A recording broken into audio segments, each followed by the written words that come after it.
안녕하십니까, 엮인TV입니다. 오늘 말이죠, 당나라하고 고구려 간에 엄청난 전쟁이 있었다는 사실 여러분 잘 아시죠? 이 전쟁은 이제 여러 사람들이 이제 다각도로 분석을 했는데, 제가 볼 때는 중요한 포인트를 놓치고 있다는 겁니다. 그러니까 그 당시 고구려를 공격한 당나라 왕이 당태종이었고요. 그리고 당나라 상으로 봤을 때 이 당태종의 고구려 공격은 절대로 질래야 질 수 없는 전쟁이었다는 겁니다. 근데 졌어요. 그러니까 당태종의 고구려 공격이 패배한 근본적인 이유가 있었다는 겁니다, 여러분. 이거를 소개를 해드릴까 합니다. 자, 먼저 당나라 태종이 언제 왕이 됐냐? 서기 626년입니다. 자기 형을 죽이고 이 후레자식. 그리고 이 당나라 왕실은요, 기본적으로 수나라 왕실에서 교체가 된 왕실이에요. 그러니까 뭐 종족이 바뀐 게 아니고 수나라 왕실에서 당나라 왕실로만 바뀐 것 뿐이에요. 근데 수나라 때 수양제가 고구려를 공격하다가 대패한 사실이 있습니다. 이거를 당나라 왕실도 알고 있었던 사항이에요. 자, 그러면 이제 고구려에 대한 복수를 해야 되는데, 그 전에 일단 이 고구려 공격을 하려면 일단 북방 민족부터 제압을 한 다음에 공격할 수가 있는 겁니다. 그러니까 당태종이 왕이 된 다음에 이 북방 상황을 좀 아실 필요가 있잖아요. 이 지도에 보시면 당나라 북쪽에 이제 돌골족이 있었는데 이게 쪼개집니다. 그러니까 서돌골, 동돌골 이렇게. 그러면서 많이 이제 국력이 약해진 거야, 이 돌골이. 그 다음에 이 서쪽으로 고창국이 있습니다. 고창. 그리고 남쪽으로 토번.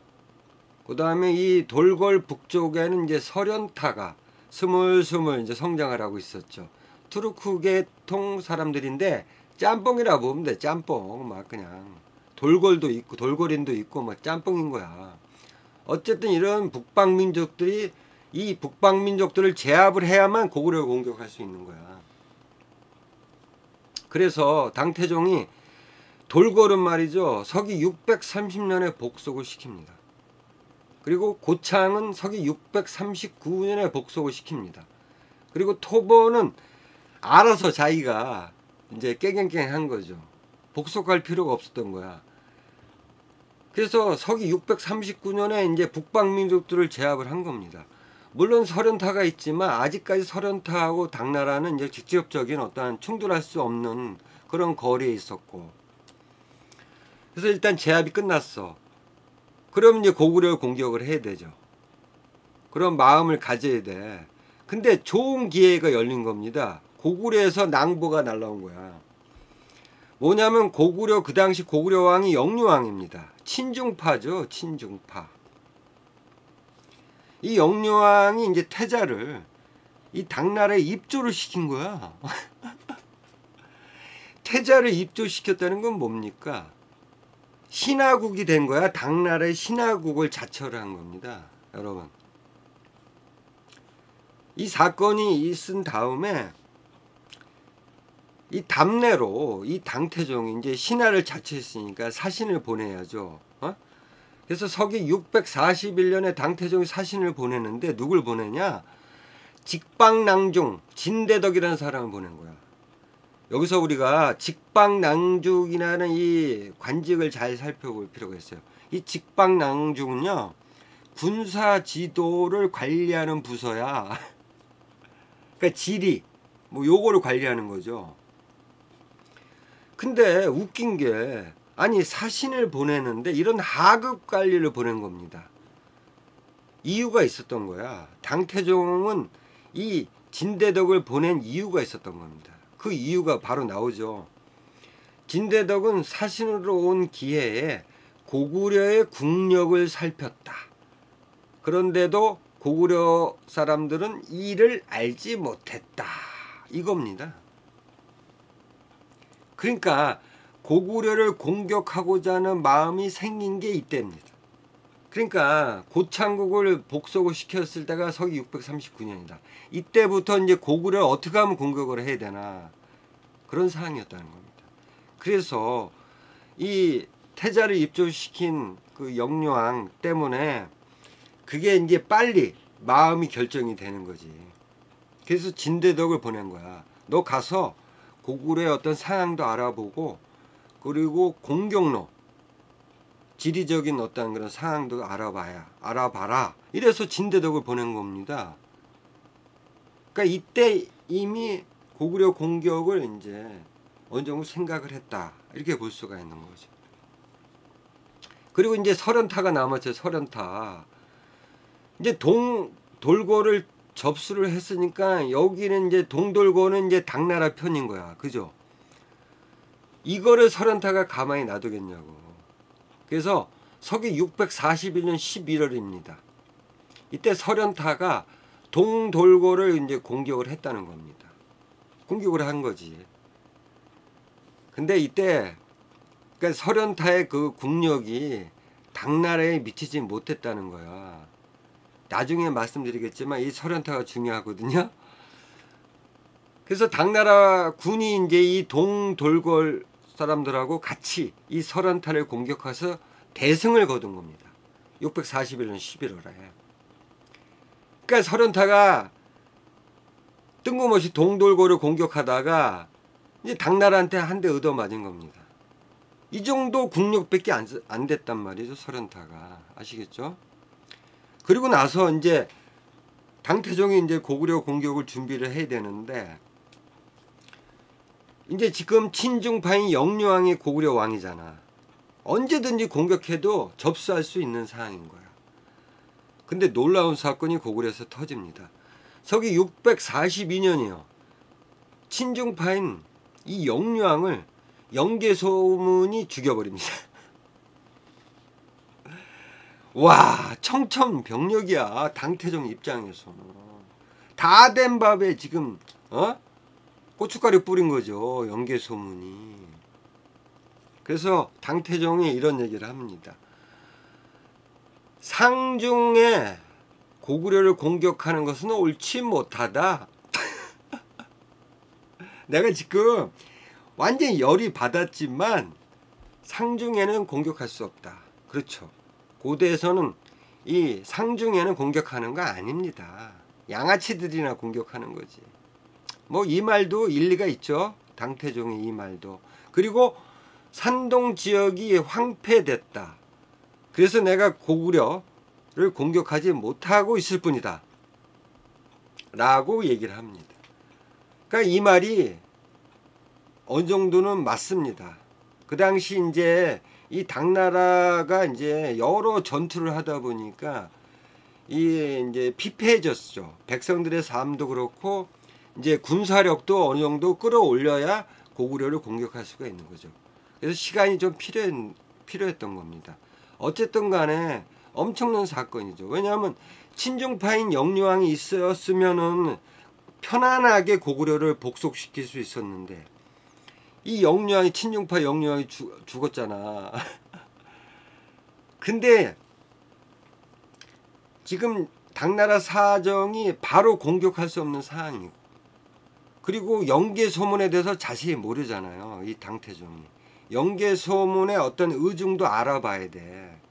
그러려면 좀 시간이 필요했던 거죠. 일단 공격하겠다는 마음을 일단 먹은 겁니다. 그 이듬해인 서기 643년에 고구려 이제 공격을 준비를 하는 과정에서 또 사건이 터졌어. 그러니까 당태종 태자인 이승건이가 영모 사건이 터진 거야. 그래가지고 막 이 당나라 왕실이 그냥 쑥대밭이 됩니다. 어쨌든 간에 뭐 정리는 하는 거죠. 근데 이제 중요한 거는 이 뭐 영모 사건은 뭐 단편적인 어떤 사건이고 뭐 고구려 공격하는 데서 크게 영향을 미치지 못하는 사건이었고 이 신하들 중에 고구려 공격에 반대하는 사람들이 생긴 거야. 이게 문제가 이게. 그러니까 이 신하들을 그러니까 고구려 공격에 반대하는 사람들이잖아요. 이 사람들 설득을 시켜야 돼. 그러려면 일단 영계 소문의 의중도 살피고, 그러니까 이 영계 소문이 만약에 이 당나라에 적대적인 어떤 감정을 갖고 있다 그러면 신하들한테 그런 얘기를 할 수 있잖아요. 그래서 사신을 보냅니다. 고구려에 이 영계 소문의 의중을 파악하기 위해서 보냈더니, 영계 소문은 단호한 거죠. 영유왕을 죽일 때부터 이미 당나라하고 싸울 준비의 어떤 그런 마음가짐을 가진 거예요. 영계 소문은. 그래서 사신이 와서 이런 얘기를 한 겁니다. 당태종한테. 자, 이렇게 하면 이제 명분이 세워졌잖아요. 그러니까 고구려 공격을 반대하는 신하들도 그냥 입을 막아버린 거죠. 명분이 섰으니까. 영계 소문을 잡자, 이거죠. 그래서 서기 644년에 이제 고구려 공격이 결정이 됩니다. 자, 그렇다면 이 고구려의 상황을 한번 보셔야죠. 물론 대충 알겠지만 서기 618년에 이제 당나라가 건국을 했을 때 그 당시 이제 수나라고 그냥 치고받고 싸웠던 왕이 영량왕입니다. 아주 강경파죠. 이 영량왕이 의문의 죽음을 당한 거야. 제가 봤을 때 이거 방송도 했지만 영유왕 세력들이 죽였다고 저는 보고 있습니다. 영량왕. 그러니까 9월에 영량왕이 죽었잖아. 그리고 바로 당나라에 사신을 보낸 겁니다. 서기 619년에 당나라에 사신을 보냈어요. 왜 사신을 보냈던 거냐면 책봉이지, 책봉. 왕으로 인정을 해다오, 이거 아니야, 영유왕이. 그러니까 불이 나게 그냥 보낸 거야. 근데 당나라가 책봉을 안 해줍니다. 아니, 언제 봤다고 영유왕을 그냥 바로 책봉을 해주냐고. 말도 안 되는 거죠. 그러니까 당나라 입장에서는 이 영유왕을 한번 떠본 겁니다. 시험을 한 거죠. 얘가 말을 잘 들을 것인지, 말을 잘 듣는 행동을 합니다. 그러니까 서기 619년에 책봉을 못 받았잖아요. 그래서 영유왕이 이제 그 고구려 내에 있었던 그 수나라의 사람들을 다 모아가지고 당나라에 보내줍니다. 이 공로로 서기 624년에 드디어 책봉을 받은 겁니다. 당나라로부터. 그리고 서기 628년에는 당나라에 봉역도를 바친 겁니다. 지도를 바쳤어요. 지도를. 지도가 왜 중요한지 아십니까? 고구려의 이 길, 이거를 바친 거야. 길. 봉역도를 바친 거. 옛날에는 봉역도를 바칠 정도면요, 거의 신하라고 생각이 드는 거예요. 신하. 이랬단 말이에요. 영유왕이요. 이 영유왕 세력들이. 자, 여기까지는 이제 봉역도까지는 불만이 많았지만 이 영유왕 세력들한테 불만을 가진 세력들이 있었을 거라고. 불만이 많았지만 여기까지 참았어. 근데 이 영유왕이 서기 631년에 그 경관이라고 있습니다. 그러니까 수나라하고 전쟁에서 승리한 기념관이죠. 기념관. 이제 해골들을 이렇게 쌓는 거죠. 그 경관을요, 이 영유왕이 당나라 그 사신이 직접 와서 이거를 무너뜨려 버렸다는 거를 승인해 준 거야. 승인. 와, 영유왕이 이거 누가 세웠겠냐고. 영양왕이 세웠잖아요. 이거를 당나라 사신이 직접 고구려 와가지고 무너뜨려 버렸단 말이죠. 이거를 본 이 영유왕 세력의 어떤 반대파들이 붕괴를 했단 말이에요. 붕괴를.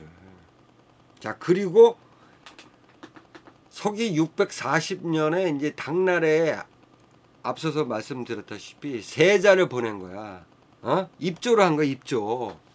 자, 이 정도면요, 이제 신하를 이제 완전히 복속이 된 거나 다름없잖아. 세자를 입조한 거는. 이거는 이제 못 참는 겁니다. 그 중에 한 사람이 바로 영계소문 세력이었다는 겁니다. 그래서 서기 642년에 영유왕 세력들을 다 그냥 죽여버린 거야. 이렇게 그냥. 아주 잘 죽였습니다. 어? 고구려를 통째로 당나라에 갖다 바친 것들이야. 이것들은 죽어도 마땅합니다. 자, 근데 영계소문이 단순히 어떤 사람들은 이때 영계소문이 권력욕에 취해서 영유왕을 죽였다고 하는데 그게 아닌 겁니다, 여러분. 영유왕이 어떤 사람이냐면, 자, 당태종이 이런 얘기까지 했어. 고구려 사신한테 너희들이 모두 영유왕을 섬겨가지고 관작을 받았잖아. 근데 영계소문이 너희들의 주군인 영유왕을 죽였는데도 너희들은 복수하지 않았다는 거야. 이런 얘기를 할 정도의 영유왕이 친중 행위를 했다는 겁니다. 자, 잘 보세요. 이 친중파인 영유왕을 죽일 정도면 영계소문이 당나라하고 일전을 불사하겠다는 마음이 없이는 이런 행위를 할 수가 없는 겁니다, 여러분. 아시겠죠? 단순하게 권력욕에 취해서 영유왕을 죽인 게 아니었던 겁니다, 여러분. 이걸 아셔야 돼요. 자, 그리고 이제 당태종이 이미 고구려를 공격하겠다는 마음을 굳혔잖아. 그래서 서기 644년에 이제 준비를 한 거죠. 이 소식을 영계소문이 몰랐을까요? 그래서 이런 이제 기록이 있더라고. 신당서에 장검열전에 보면 고구려군이 영주를 공격을 했다는 거야. 그래서 장검이 고구려군을 격파했다는 내용이 있습니다, 신당서에. 이거를 봤을 때는 영주라는 곳이 어디 있습니까? 지금 요하 서쪽에 있는 거잖아. 그렇다는 거는 영계소문이 유격전을 펼친 거야. 왜냐하면 당태종이 이미 전쟁을 선포를 했잖아. 그 때문에 영계소문도 재빨리 움직인 겁니다. 그래서 요하를 건너서 유격전을 펼친 거예요. 아시겠죠? 자, 그러면 앞서서 그 주제 있잖아요, 주제. 당태종이 고구려 공격에 승리할 수밖에 없는 요인들을 우리가 한번 살펴봐야 되잖아요.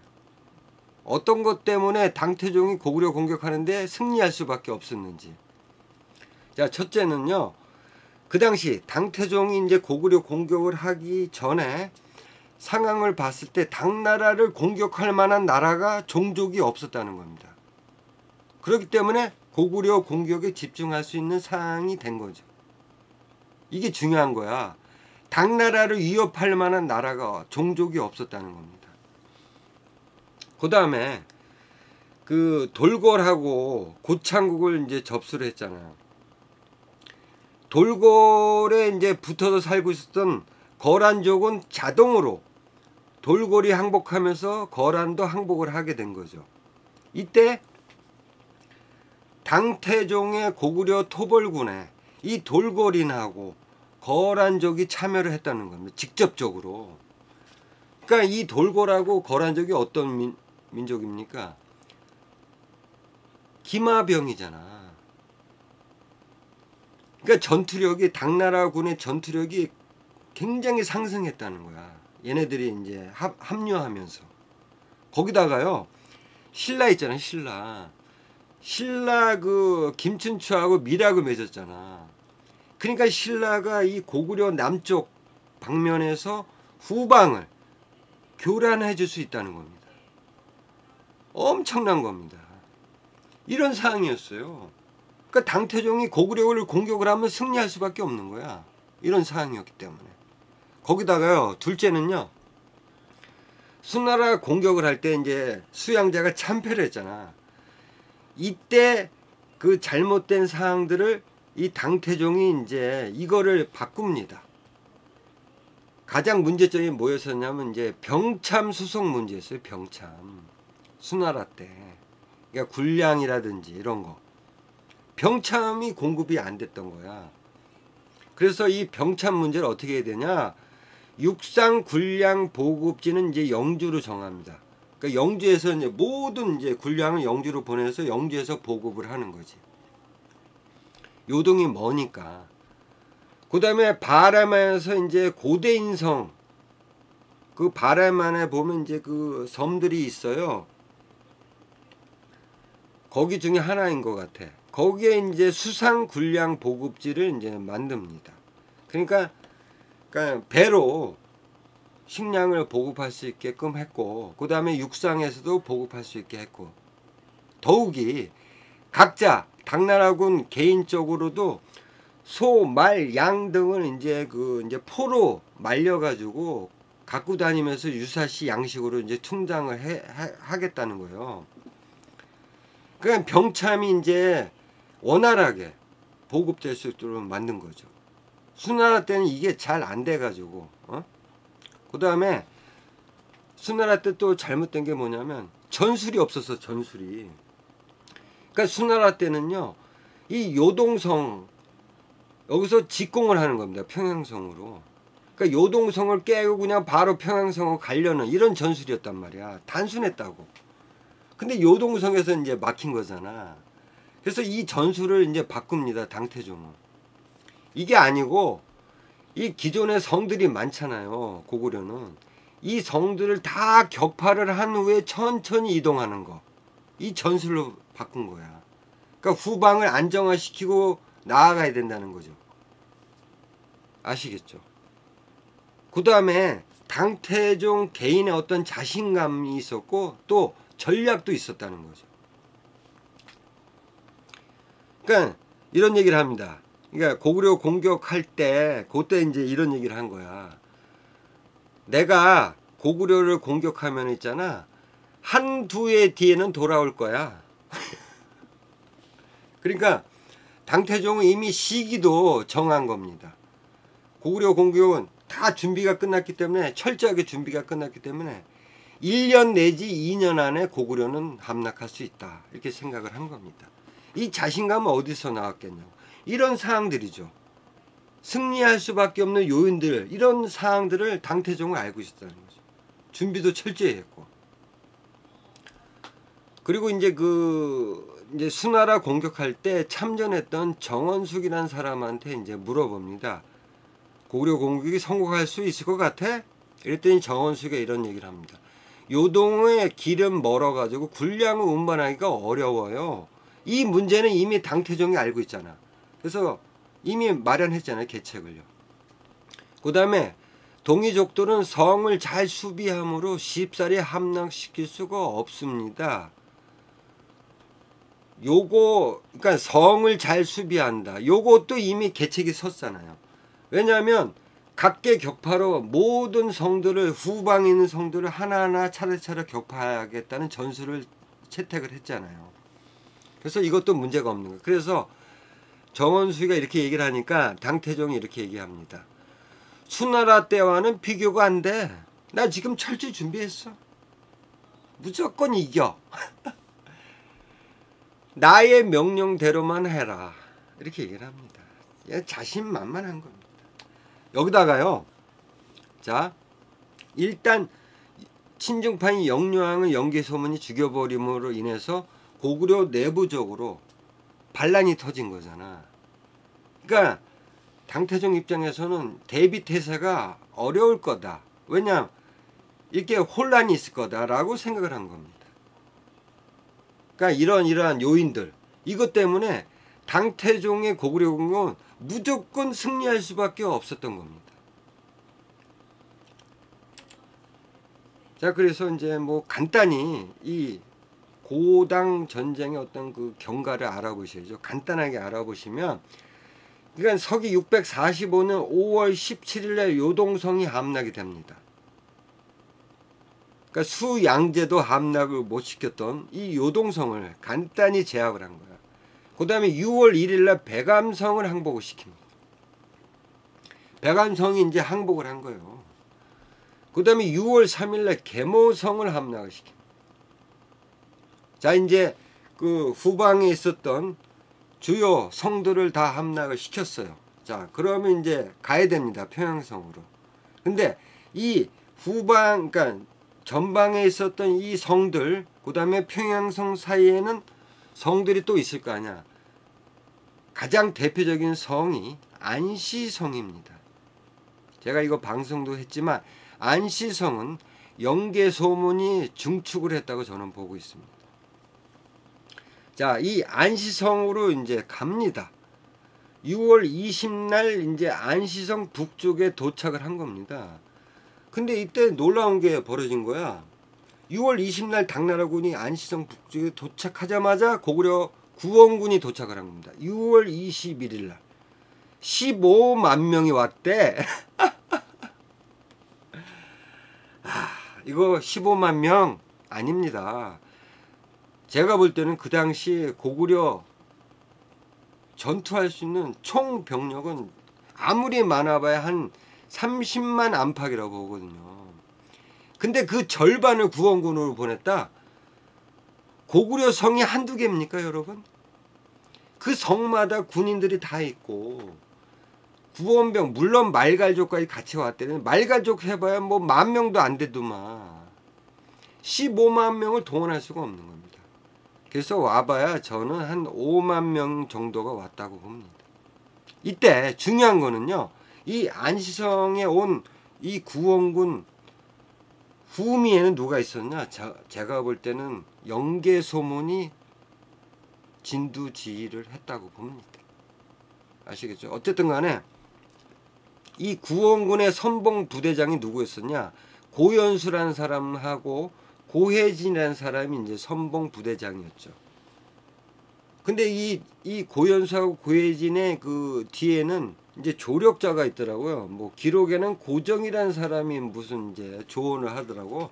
야, 너희들은 전면 공격을 하지 말고 유격전을 펼쳐. 이렇게 이제 조언을 했다는 거야. 근데 이 고연수하고 고혜진이가 이제 공로에 눈이 멀어가지고 유격전을 펼쳐야 되는데 전면 공격을 합니다. 이제 물론 이 당나라 당태종이 꼬신 것도 있지만 이 고연수 고혜진이 조력자의 말을 들었어야 되는데 어쨌든 간에 6월 23일 날 주필산 전투에서 대패를 합니다. 이 고구려 구원군이. 그래서 항복을 한 거야. 고연수 고혜진이 항복을 했어요. 아휴, 이것들이 고구려 사람들이야. 전투에서 죽을지언정 항복을 해? 아유, 어쨌든 뭐 이런 것들도 있겠지. 그리고 나서 이제 저는 이때 영계소문이 안시성에 들어갔다고 봅니다. 왜냐하면 이 안시성이 떨어지면 바로 평양성입니다. 이거를 생각을 하셔야 돼요. 그리고 이제 7월에 이제 당나라 군대가 이제 안시성 동쪽으로 옮기면서 본격적으로 안시성을 공략을 합니다. 근데 쉽지가 않습니다. 그래서 8월까지 계속 공격하는데 안 되는 거야. 그래서 이 안시성 이 동남쪽에 이제 토성을 이제 쌓습니다. 토성을 쌓아가지고 그만큼 이거로 봤을 때 안시성이 굉장히 험한 성이었다. 에? 뭐 충차로 공격할 수 없는 그런 상황도 있을 거고, 그렇죠. 굉장히 험한 지역이 있었기 때문에 이게 공격이 굉장히 쉽지가 않았다는 거야, 당나라군이. 그래서 이제 그 당태종이 군영을 남쪽으로 옮깁니다. 동쪽에 있으면 안 되잖아. 언제든지 그 고구려 유격군이 들이닥칠 수가 있기 때문에 남쪽으로 옮깁니다, 군영을. 그리고 토성을 쌓고 있었던 거죠. 근데 계속 공격을 했는데 계속 실패를 한 거야, 안시성 공격에. 그래서 이거를 지켜봤던 그때 그 주필산 전투에서 항복했던 고연수가 있잖아요. 고연수, 고혜진. 이 고혜진이가 당태종한테 이런 얘기를 합니다. 지금 안시성 계속 공격은 계속하고 그 일단의 군사를 빼가지고 지금 오골성을 공략을 하면은 거기는 지금 늙은이 그 성주가 있다. 그래서 쉽게 공략을 할 수가 있다. 그래서 오골성을 함락을 시키면 평양성을 직공할 수 있다. 그 해군하고 같이 평양성을 쉽게 공략할 수 있다라고 건의를 한 겁니다. 이거를 누가 반대를 했냐? 장선무기가 반대를 합니다. 장선무기가 왜 반대를 했냐? 만약 그렇게 되면은 지금 건안성하고 신성이 살아있는데 얘네들이 대규모의 군대가 있다. 얘네들이 우리 후방을 치면 어떻게 하겠냐. 이렇게 해서 반대를 한 거야. 근데 이때 고혜진의 얘기가 맞는 거야. 일단 안시성에 일단의 군대를 두고 오골성을 함락시키면 바로 평양성이잖아. 지금 평양성은 거의 군대가 없다고 봐야 해요. 왜냐하면 지금 전선에 지금 고구려 군대가 막 상계에 있잖아. 그래서 이때 만약에 당태종이 이 고혜진의 말을 들었으면 위험했을 뻔했어. 근데 장선무기가 반대를 했거든. 그러다 보니까 이제 토성이 만들어졌습니다. 근데 이 토성도 하루 만에 고구려군한테 뺏긴 거야. 그러면 안시성을 함락시킬 수 있는 방법은 이제 사라진 겁니다. 그리고 안시성 내에 누가 있었어? 영계소문이 진두지휘라고 있었단 말이야. 그래서 9월 18일 날 당태종이 자진해서 철군을 결정을 합니다. 패전이지, 패전. 물론 뭐 겨울이 다가오기 때문에 가야 된다 뭐 이런 얘기를 했지만 패전이지, 패전. 응? 얼마나 많은 당나라 군인들이 죽었겠냐고. 자, 근데 어떤 사람들은 이런 얘기를 합니다. 이때 당태종이 자진해서 철군한 것은 그 이유가 있었다. 그게 뭐냐? 설현타가 당나라를 공격했기 때문에 철수한 거다. 이런 얘기를 한 거예요. 이런 허무맹랑한 얘기를 한 거야. 아, 기록을 좀 보면은 이건 금방 나오거든요. 자, 설현타가 당나라를 공격했다. 그럴 수는 있습니다. 공격할 수는 있어요. 왜냐하면 동돌거를 공격했기 때문에 그런 전적도 있고. 근데 말이죠. 그렇다면 만약에 설현타가 당나라를 전면적으로 공격을 했다. 이 얘기를 당태종이 언급을 해야 되잖아. 언급한 적이 없어요. 설현타 공격 때문에 우리가 철수를 해야 된다. 아니면 설현타 공격 때문에 일단의 부대를 보내야 된다. 뭐 이런 언급을 해야 되잖아. 근데 그런 언급을 하지 않았다는 거야. 설현타의 공격이 없었던 거야. 전면적인 공격이. 그리고요. 서기 641년에 설현타가 일단 태종 군한테 한 대 얻어맞았잖아. 그러니까 물론 기록상에 보면은 이제 설현타 군대가 공격했다는 기록이 있어요. 근데 제가 볼 때는 전면적으로 공격한 게 아니라 국지전이었다는 겁니다. 국지전. 그러니까 소규모 부대로 공격을 했던 거야. 그러니까 당태종이 고구려에서 패전하고 돌아온 다음에 그 다음에 설현타를 공격해서 완전히 그냥 개 작사를 낸 겁니다. 그 정도밖에 안 됐던 거예요. 설현타의 국력은요. 근데 설현타가 전면적으로 공격을 해야 당태종이 철군할 수 있었던 거죠. 그러니까 이런 허무맹랑한 거예요. 설현타 때문에 당태종이 자진해서 철군했다? 웃긴 얘기인 거야. 그냥 패배를 해서 고구려 공격이 패배를 해서 돌아간 겁니다. 아시겠죠? 자, 그러면 결론을 말씀드려야죠. 자, 일단 당태종이 패배한 근본적 이유가 누구냐? 영계소문입니다. 왜 그러냐면요. 자, 당태종이 고구려 공격하는 데서 명분을 내세운 게 이제 여러 가지가 있었는데 그 중에 하나가 가장 중요한 게 영계소문 척살이에요. 영계소문을 죽이려고 했던 거야. 목표는 영계소문이었다는 겁니다. 아시겠죠? 그러니까 영계소문도 알고 있잖아. 당나라가 목표는 나라는 거. 에? 이거를 감안하시고 근본적 이유는 영계소문이죠. 자, 그렇다면 영계소문이요. 누구의 말처럼 영계소문이 평양성에서 처박혀가지고 지금 평양에서 한가롭게 거기서 지휘를 했을까요? 영계소문이? 저는 아니라고 봅니다. 왜냐하면 당태종의 고구려 공격의 1차적인 명분이 자기 자신을 척살하는 거야. 나를 죽이려고 온 거야, 당나라 군이. 근데 평양에서 여유롭게 거기서 지휘를 할 것 같냐고, 영계소문이. 그러니까 영계소문이요, 안시성, 부군에서 안시성에서 들락달락하면서 진두지휘를 했다고 보는 것이 맞다는 겁니다, 여러분. 그리고 이 영계 소문 때문에 당태종이 패배를 했다라는 것이 중국 기록에 나옵니다. 송나라 신종이라는 사람이 자신의 신하인 왕계보라는 사람한테 물어봅니다. 야, 당태종이 고구려 공격을 했을 때 왜 패배를 했지? 이러고 그랬더니 이 왕계보가 이런 얘기를 합니다. 영계 소문이 비상한 인물이었기 때문이에요. 아시겠죠? 그러니까 당태종이 여러 어떤 사항들을 봤을 때 고구려 공격은 패배를 하면 안 돼. 근데 패배를 했어. 그 근본적인 이유는 바로 영계 소문이 버티고 있었기 때문인 겁니다. 아시겠죠? 이게 근본적인 이유예요. 당태종이 패배한 근본적인 이유.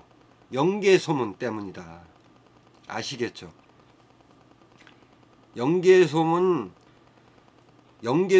영유왕이 죽일 때부터 이미 모든 전략과 전술 다 있었던 겁니다.